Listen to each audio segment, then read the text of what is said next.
Listen, when people imagine surviving a collapse, they focus on the dramatic stuff, the blackout sweeping across cities, the supermarkets stripped bare, the sound of sirens fading into the distance. But those aren't the things that take most people out first. What actually kills people are the small, invisible mistakes that slip through when panic hits.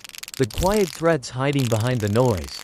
The ones nobody warns you about until they've already taken someone else down.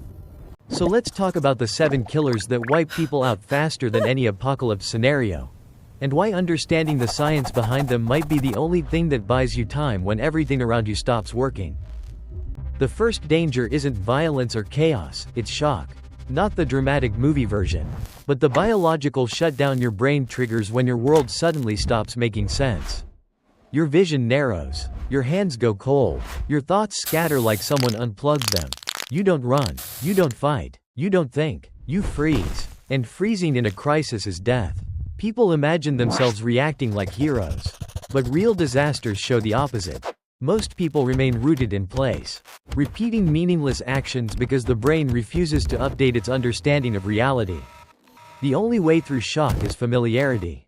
If you've never trained your body to be comfortable inside discomfort, fear will override every smart plan you think you have. This isn't theory, it's survival experience gathered from responders who've seen people freeze with the.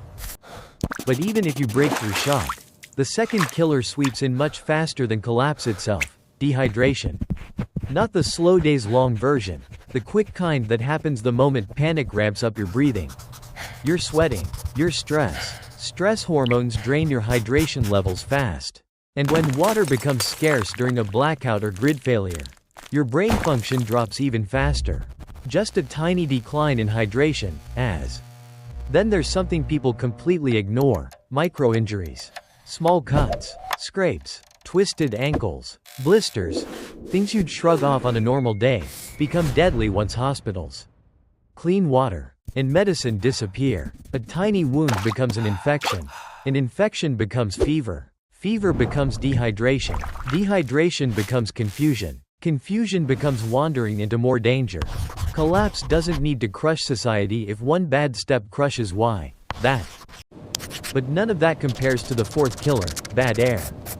Not radiation, not toxic fog, just simple oxygen deprivation and carbon monoxide poisoning from desperate people trying to heat their homes or light their rooms. Fire eats oxygen. Oxygen drops. Carbon monoxide fills the space. It binds to your blood 200 times stronger than oxygen and shuts down your brain without warning. You don't feel pain. You don't feel fear. You just get sleepy, sit down, and never get back up. Heat exhaustion works the same way: 1 degree too warm and your organs start cooking themselves from the inside. You don't need a dramatic environmental threat for collapse to kill you: a single candle. The fifth killer is human behavior, not looters, not criminals, just regular people who lose their rationality when certainty disappears. Panic rewires the brain. It makes people cling to rumors, block hallways, hoard supplies without thinking, and start fires in their homes because they saw someone boil water to make it safe. Fear spreads faster than any virus. The psychology is simple: the brain craves answers, even wrong ones. And in collapse, people follow anything that feels confident. A calm voice can save a group. A panicked voice can destroy it. Managing people becomes more important than managing resources because scared humans burn through supplies fast. The sixth threat slips in quietly: temperature. Not extreme Arctic storms or deserts, just being a little too cold or a little too hot for too long. The human body is fragile. 2 degrees of core temperature in the wrong direction and you enter hypothermia or heat stroke. Wet clothing steals your heat 25 times faster. Humidity prevents sweat from evaporating. The body stops thermoregulating. And once that happens, collapse becomes irrelevant. Your cells are shutting down before society even has a chance to. Experienced survivalists always say the same thing: protect your core temperature first. Everything else second. You can lose gear, shelter, even tools, but if you lose your body's temperature balance. And then we hit the seventh killer, the most underestimated one of all: misinformation. Bad intel kills more people in disasters than hunger, violence, or weather. Someone hears the water supply is contaminated, so they dump perfectly clean reserves. Someone hears looters are coming, so they run straight into danger. Someone believes a survival hack they saw online and end.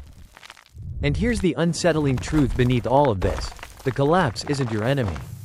It's just the environment. The real threat is your biology, your psychology, your instincts, and your assumptions. You don't rise to the level of your fantasies. You fall to the level of your habits. People think survival is about strength, gear, weapons, or running into the woods. But real survival is the ability to stay calm when your brain wants to panic. To think when your instincts scream. To observe when your emotions blind you. The collapse doesn't kill you. If you want to survive, really survive, stop obsessing over the dramatic threats and start mastering the quiet ones. The dangers that whisper, not the ones that shout. The collapse is loud, but death is silent. And the ones who make it through aren't the ones with the most gear or bravado. They're the ones who stay aware, stay adaptive, and stay curious. Survival isn't fighting nature. It's understanding